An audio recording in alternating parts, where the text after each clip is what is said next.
Look, moving too bossy, we don't tread softly, but not flossy, the streets that taught me, moving too bossy, we don't tread softly, but not flossy, the streets that taught me, I'm just trying to. All right, you guys, next story up. Blue's being such a good boy. Okay, look, okay, I didn't mean for you, I was just saying, I didn't mean for you to get up or nothing, okay?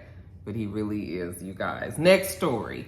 So last week, I said that if I was a betting woman, which I wasn't, but if I was a betting woman, that I would put my money on Tommy Lee, when it came to the fight between her and Natalie Nunn that was taking place last weekend. Here's you guys' chance to be like, Roxanne, okay, you didn't know what you was talking about because, honey, they had that fight last week, if that's what you want to call it, okay? It went 1.5 rounds. The referee stopped it in the middle of the second round because Tommy Lee was getting the hell beat out of her, okay? Which I just was like, I was so flabbergasted when they were showing the clips on Instagram, because you guys know if you follow the Neighborhood Talk, honey, Zeus must have Neighborhood Talk on their payroll, because they post Zeus shit all day. I love the Neighborhood Talk, but if I could just filter out all of the Zeus content that they put up, I would be so happy. But anyway, that's neither here nor there. Now, so apparently, they got into the ring that first round, honey. Tommy got out there. She looked tired before the show even started. Before the fight even started, she looked like she was exhausted. And it was certain points in the clips that I saw that the girl wasn't even fighting back. Now, yes, Natalie Nunn is much bigger than Tommy Lee, but just when you look at the fight, I was just like, girl, are you even trying to fight?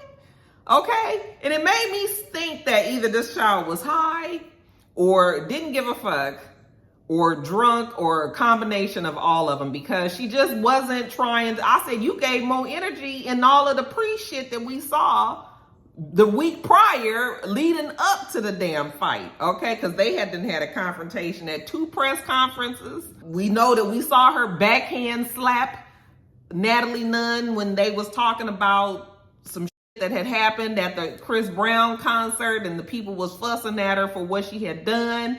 She walked by Natalie and snuck slap her.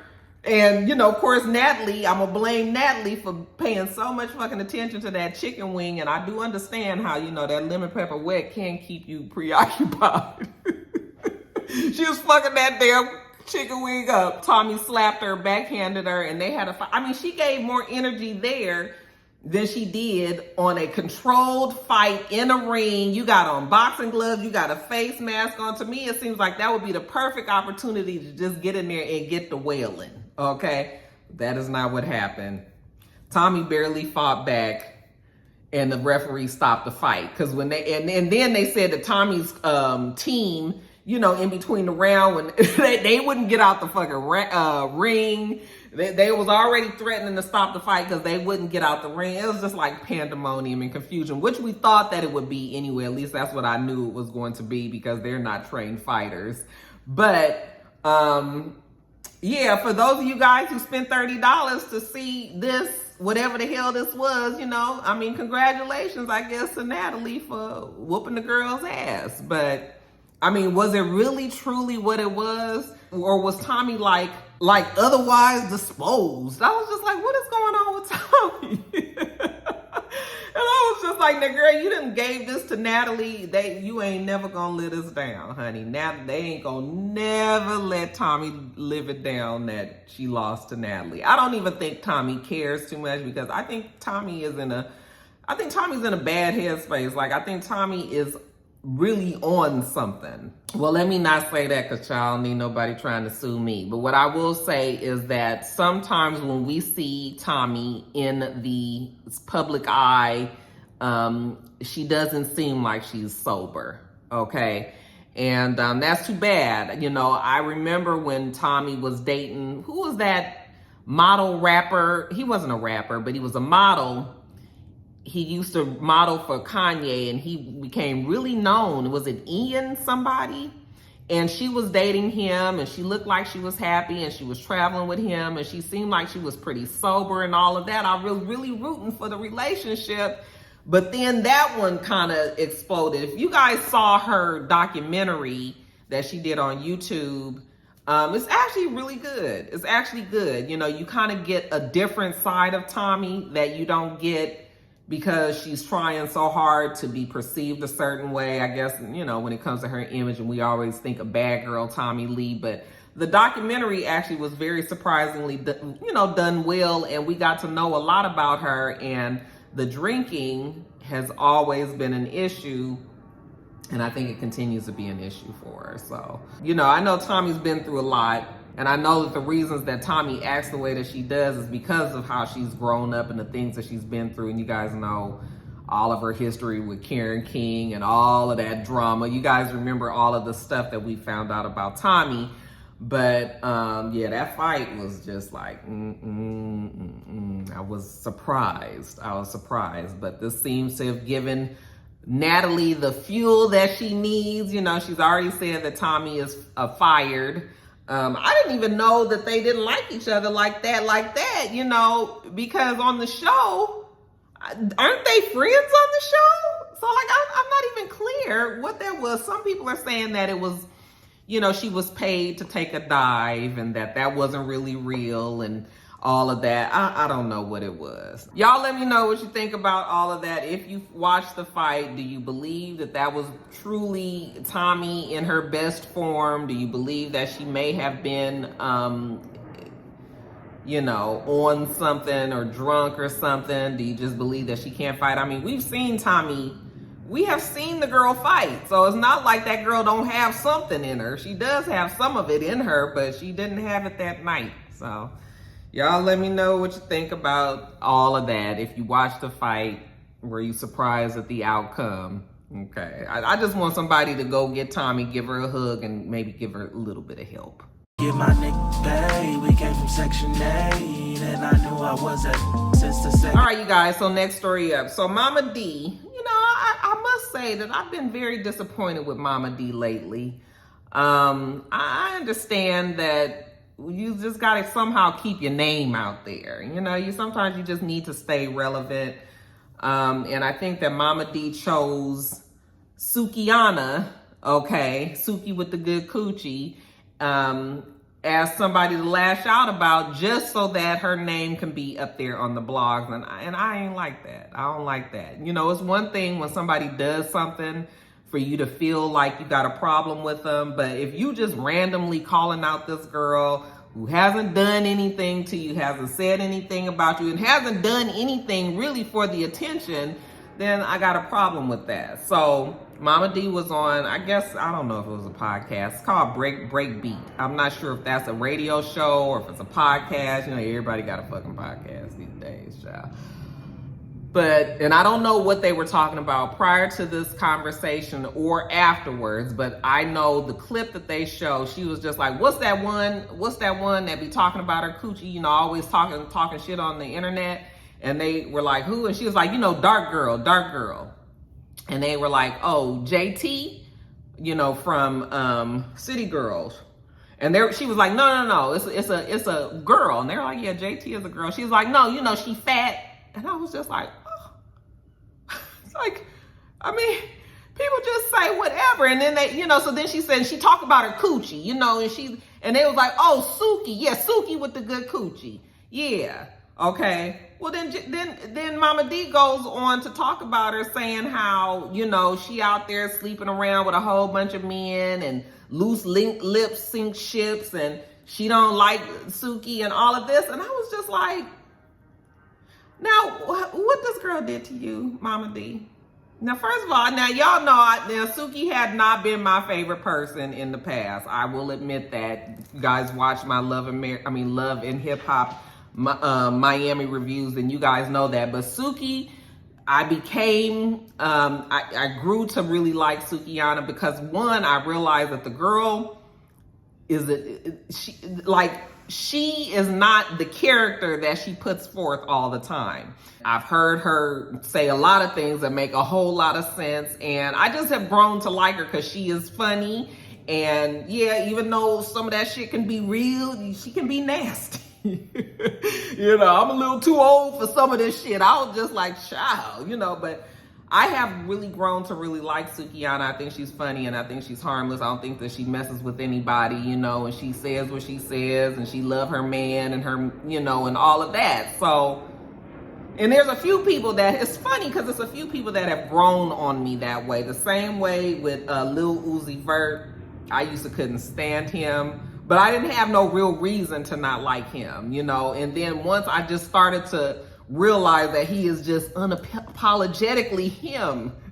He's weird, he's quirky, and he's just him, and he's not going to change because of, you know, at first I thought it was something that he was just putting forth for the internet, but I kind of feel like that's truly what he is. And so I like him. Y'all, I love, love, love. I just want to rock. Damn,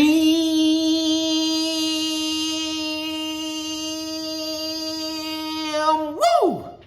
I just want to rock. Give me the rock.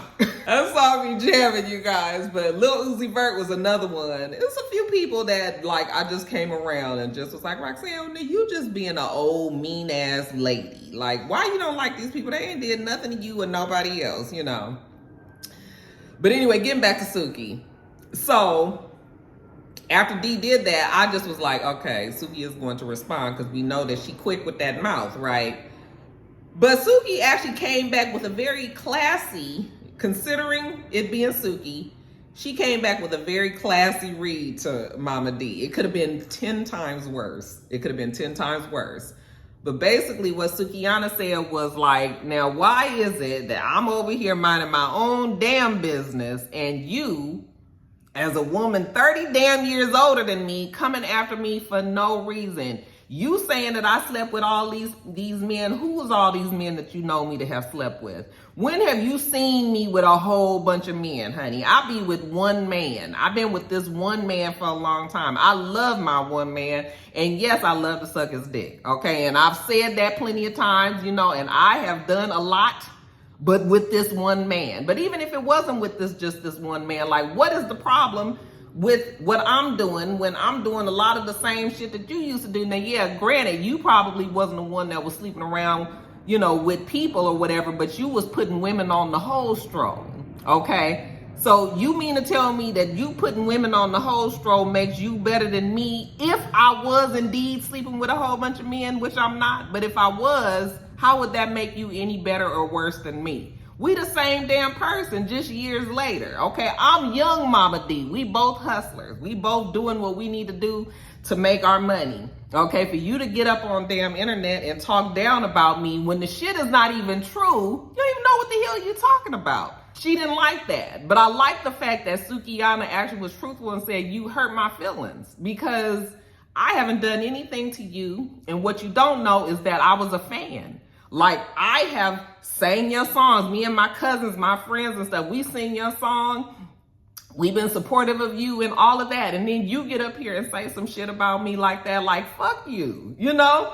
But she really could have been worse. I said, she must have respect for Mama D because of Scrappy, you know? But she didn't go off on her like she really should have, because what Mama D said was just sort of, you know? But let me just, I had to write down exactly what she said to Mama D. She said, I ain't did nothing to none of y'all pussy ass, dirty foot, snaggle tooth, wide out, wagga wheel, pussy clot, blood clot, nasty clot hoes. Leave me the fuck alone. And I said, I know that's right. Okay. But I just like the fact that she said, like, damn, you and these old ass, bitter ass women that's out here downing these young women that's doing what they doing out there. She was like, fuck, I made a whole bunch of money off of this, whole bunch of money off this good coochie. She was just like, go to my OnlyFans. I done made $1 million off of this damn coochie. She said, and I'm not lying about it being good, because the people that have experienced it, ain't none of them complaining. Okay, because even when Mama D has said what she has said, one of the guys was like, "There, ooh, Suki with the good coochie." She was like, "How you know it's good?" He was like, "I don't know, but I dream about it." And then I saw that on Twitter. Ashley posted a picture, honey, a picture that Suki had posted. I don't know if she posted it, but she was responding to a picture that Suki posted, and honey, Suki is naked and you can see her coochie, and even though it is, she's not naked, she has on clothes, but she's naked in the spot that counts. But you can see that it's been photoshopped and everything, but child, I had to blow it up and look at it too. I was just like, now what is we talking about this coochie, you guys? And it was all clean, shaven and all of that, but honey, she had it on display for anybody that wanted to see it. I was just like, well, it ain't, one of these old stretched out and strange looking coochies. I mean, it looked like it might be nice for somebody. So I was like, and you gotta give it up to Suki, honey. Suki is putting that pussy out there for you to see. Okay, so if you need to look at it, I'm telling you, it's on Ashley's Twitter. But I say all that to say is, you know what? You gonna leave Suki alone, because Suki ain't done nothing. But I don't like to see when people just be old and mean and bitter for no reason. And I feel like Mama D, like, between this and the stuff that's been going on with her and Scrappy and Bambi and her supporting Bucky and her hair, and then all of that is just bad. It looks hateful. It looks like you jealous, or just hating. Hating hoes ain't happy. Happy hoes ain't hating. So I need Mama D to just wrangle it back, pull it back, because Suki didn't deserve that. And honey, Suki let her know. And then she gonna come back and say, I don't have no response to that. I said what I said. I stand on what I... Leave that girl alone. Leave these young kids alone. If they ain't did nothing to you, for you to be speaking on them like that, just Man, I swear my time is coming, cause I'm never late. Came from broken homes and... All right, you guys, next story. Vanessa Bryant, congratulations, if we can say congratulations, because the whole story is very sad. But Vanessa Bryant was able to secure almost $30 million in the settlement, or it's not a settlement because they were found guilty, but LA County has agreed to pay her $28.85 million in the case against them for the sheriffs and the other the other crew and staff that was working the unfortunate accident that killed Kobe Bryant and his daughter and the other people that were on the helicopter. We know that the sheriffs that were there took pictures. Some of them took pictures of the crash site. Not only did they send it to other people that work within the sheriff's department, but they also, one or two of them was at a bar and apparently was showing the pictures to people at the bar. And one of the persons at the bar actually reported them. That's how this whole story came about. Reported that they were showing off the pictures. And so there were like 6 or 7 people that actually were found guilty for that. So now the sheriff's department, well, the city of LA are responsible, and they have to pay her $28.85 million. Now, the original amount was $15 million that goes to her.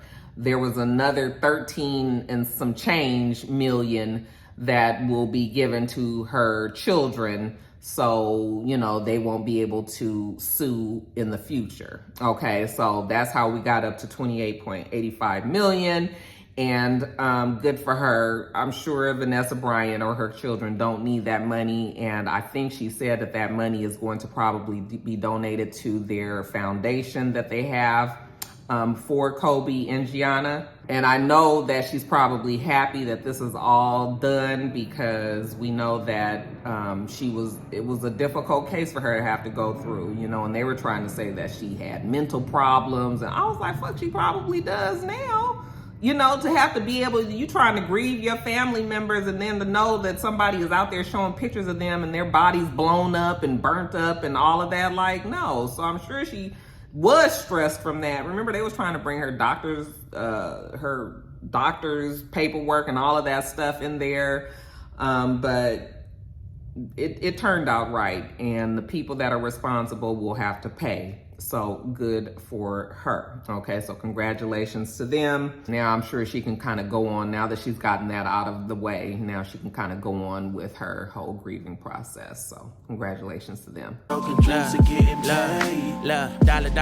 bill, listen close, this is not a drill. All right, you guys, so next story up. Your boy Kodak Black, mama named him Bill K. Capri. You know, there was a warrant that was put out for his arrest recently because he had failed to give a drug test. No, I'm sorry. That's not right. He had failed a drug test, okay? They said that he had traces of fentanyl in his drug test, and so part of his release requirements, you guys know that he was released from jail, and the requirements were that he would be subjected to random drug tests. Okay, now apparently he had a drug test that was scheduled, what did they say? I think they said February 3rd or something like that. He did not take the drug test on February 3rd. He ended up taking the drug test on February 8th. Okay, to me, immediately that makes me think, like, if you're trying to give yourself some time, then your ass know that you was doing some damn drugs, and so you was trying to give you a few more days to try to get that shit out of your system. Okay, so, and I'm sure the drug testers, they all know this. So anyway, he didn't do it on the 3rd. He ended up doing it on the 5th or the 8th or something like that, a few days later. And when he did do the drug test, then that's when the traces of fentanyl showed up in his urine. Okay, so that's when the warrant was issued. But then Mr. Capri's lawyers came out and said, okay, no, there is a problem there because there was a problem with the drug testing facility that took his urine, that there probably was a mix-up, you know, that person that did it had some problems. And after the investigation, they found out that, yes, there was a problem that person had. Okay, so they said, okay, we'll throw out the urine test and we're going to take a hair sample. And I guess they still must have found the traces or whatever, but now, what do we do? Are we about to throw Mr. Capri back into jail? Well, the judge said, you know what? Let's not put him back in jail, but let's put him into a 30-day drug treatment facility so that we can try to, you know, so we can try to rehabilitate him so that we can try to get him off of these drugs. And so he won't be going to jail. He's going to a 30-day facility. This will be after his Rolling Loud performance that he has coming up this weekend in California. So the judge is allowing him to go and do. I was like, what a very nice judge. Okay. He even asked the judge, could he have another Jolly Rancher from her, from her, you know, where the judges sit. And she was just like, sure, go on and get one, you know. So he went and got him a Jolly Rancher. But I ain't gonna front. I love me a Jolly Rancher too, honey. Give me cherry and watermelon and peach every day, and apple, honey. I love them. The blue ones, the blue raspberry, all. But anyway, Kodak Black will not be in jail, will not be going to jail. Hopefully this 30-day treatment facility will give him the help that he needs and gets him off them drugs. But I was just like, fentanyl, you know, and somebody said in my comments, they were like, well, yeah, Roxanne, the whole thing is people be doing all these pills and drugs, and this traces of fentanyl in a lot of these drugs. That's why people are having these, you know, accidental overdoses, not even realizing that they taking something with fentanyl in it. So, you know, all my rock stars out there, you know, I can't tell y'all what to do with y'all lives and everything, but please be careful because we don't need traces of fentanyl in our system at all. Okay, I want everybody to make it. So, but yeah, that's it. Kodak will not be going to jail. He is going to rehab instead. Cause hungry trying to get a meal. I've been in light, who gon' pay a bill? I've been in action, been in traction, surplus with the. All right, next story up, you guys. So this is a fast story here. So there was a girl that was on the Dr. Phil show recently who swore to her sister that she was engaged to Omarion. Now, we always see these kind of stories every now and then. We all know that it's bullshit and everything. And we all are always very surprised that people actually believe that they are in a relationship with somebody, let alone a celebrity, but anybody. When you haven't met them, you just met them online, they're asking you for money. It's just sort of like, gosh, unless you know how there are so many vulnerable and not knowing people out there on the internet that get preyed on every day, okay? And this girl here, apparently she'd been having this relationship with this person online, thought it was Omarion. Okay, apparently been talking to him on the phone and everything, but never met him in person, never did the FaceTime. It was always some problem. You guys know how catfishing goes.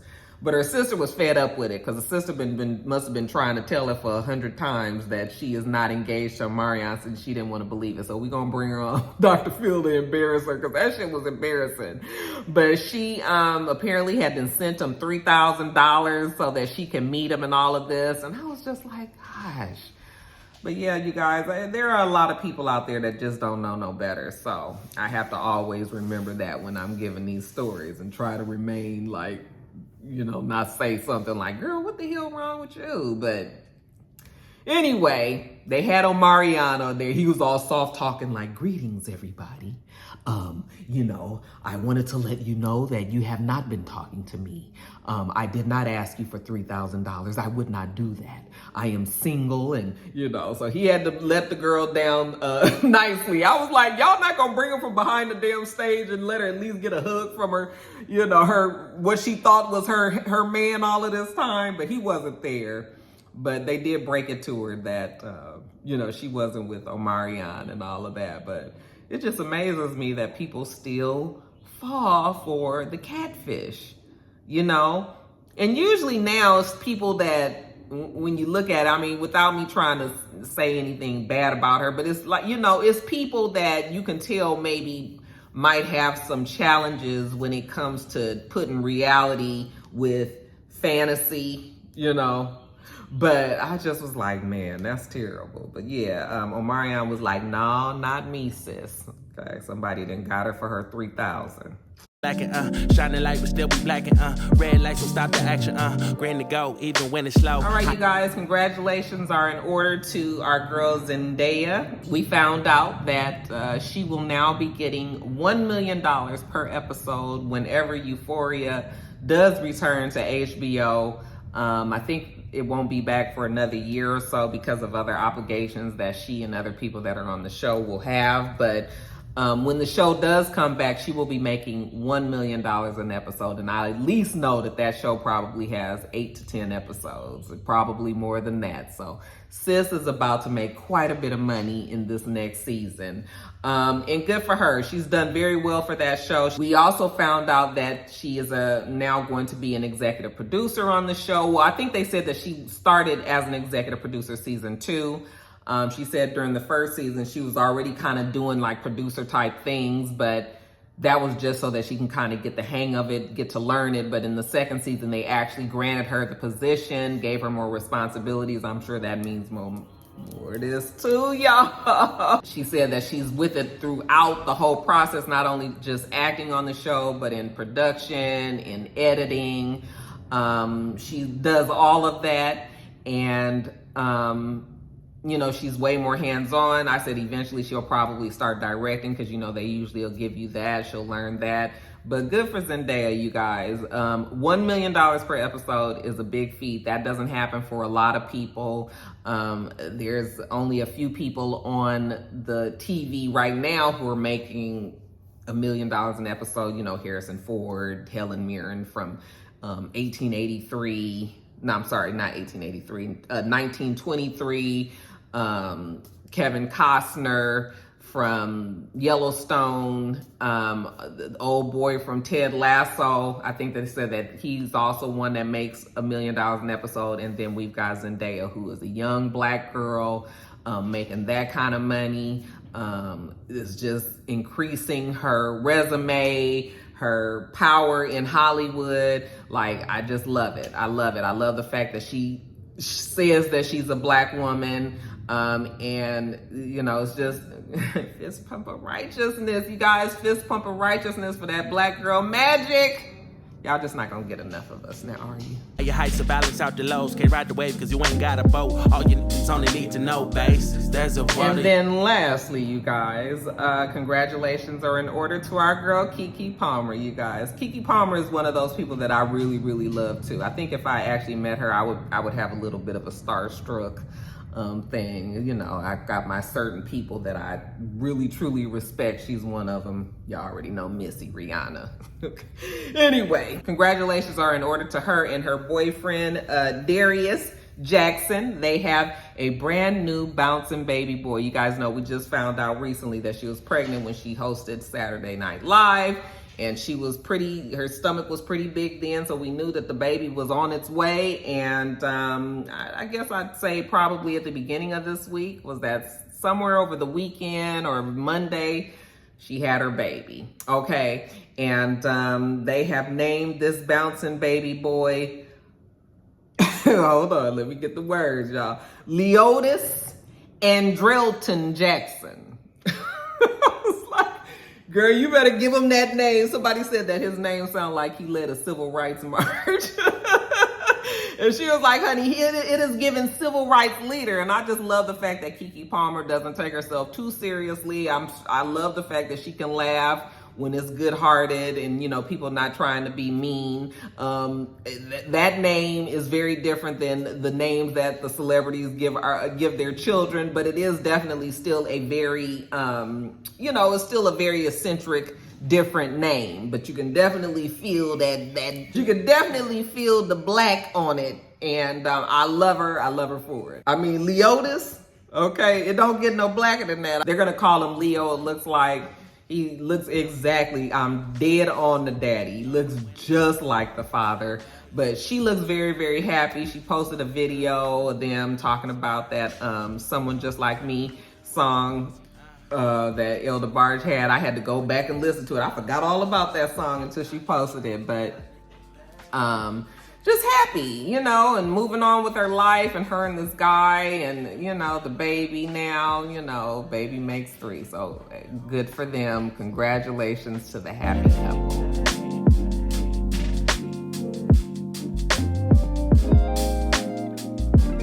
All right, you guys, that is it. Let me get on off of here. We do this every single week, so make sure that you thumbs up the video, comment, and subscribe, and make sure you come back.